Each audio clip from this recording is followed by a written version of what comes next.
It's been a while since I dropped a game for it being too underwhelming. Sadly, Flintlock, The Siege of Dawn made me do it. It's not a bad game, it's just not for me. I played the game till the first major boss, and I just couldn't bring myself to play any further. So, this is more of a quick first impression sort of a video. I definitely won't be finishing this game. You play as Nor, a member of the coalition army who is out to destroy a mystical door from which the dead are emerging. The attempt fails and a powerful god named Uru is released. You're saved by a fox-like creature named Enki, another god who wishes to help you. Together, you set off on a quest to stop the gods from ending the world. The premise of the story is alright, but it didn't intrigue me enough to want a conclusion to the story. To add to that, the writing itself isn't that good. Nor seemed very bland. Enki was slightly interesting, but again, not interesting enough to make me want to finish the game. Cannot really comment more about how the story builds as I didn't finish the game. The actual gameplay also fell flat for me. Flintlock is a Souls-light game. You have campfires and lodestones to rest and level up your skill tree, refill your health flask, which functions the same way as an Estus flask would.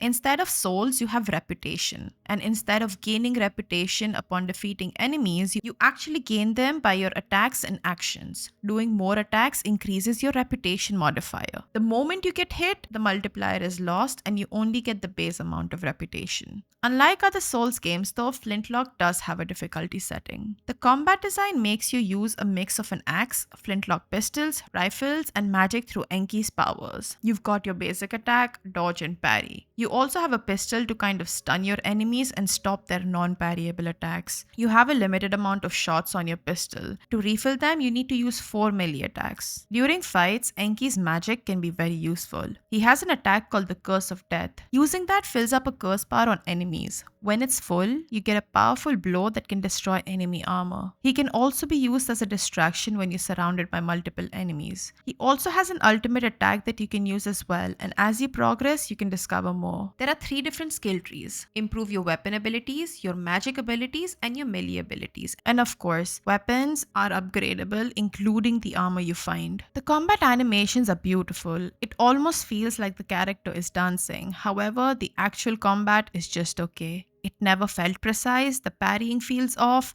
the enemies are very generic, and it felt nothing different from other games I've played before. Very similar to Greedfall and Banish's Ghost of New Eden Combat, which are both narrative-driven games. It was a little disappointing, honestly. I just expected more considering it's being sold as a Souls-light. The visuals are beautiful, the game is pretty to look at, but the world is monotonous. I really did enjoy the verticality though. Platforming is definitely a major part of the game with the double jump and air dash abilities introduced early on, but even that can be very janky at times. Despite the fairly linear world, there's lots of hidden areas to explore to find weapons and armor. Rift Travel looked very cool, but it serves as nothing but creating shortcuts. While you're doing your main quest, you will also have a Ubisoft type quest where you have to free hamlets by eliminating the leaders. Doing so brings back the hamlet community, and you can speak to the host there at what's called the coffee shops and listen to rumors, which are basically going to be side quests that you can also do. Flintlock also has a minigame called Sebo,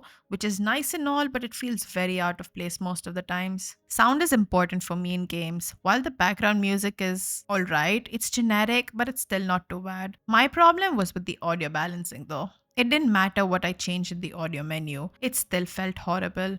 Some attacks were too loud, you can barely hear the main dialogues, and everything just sounded extremely muddy. I played the game on high settings with Nvidia DLSS on and got an average of 120 frames. My PC specs are in the description. I didn't really face any performance issues except for minor stuttering when I entered new areas. Maybe this game gets better from where I stopped playing it. I will never know because this game failed to keep me interested. The game is a mixture of multiple really interesting concepts, but none of them were executed well. Almost felt like the game had absolutely no direction at all. Again, Flintlock is not a bad game. It's just okay. And just because the game didn't work for me doesn't mean it won't work for you. It is available on Game Pass and I highly do recommend you play it there instead of actually buying it or just wait for a huge sale. I really hope you enjoyed this video. Thank you for watching.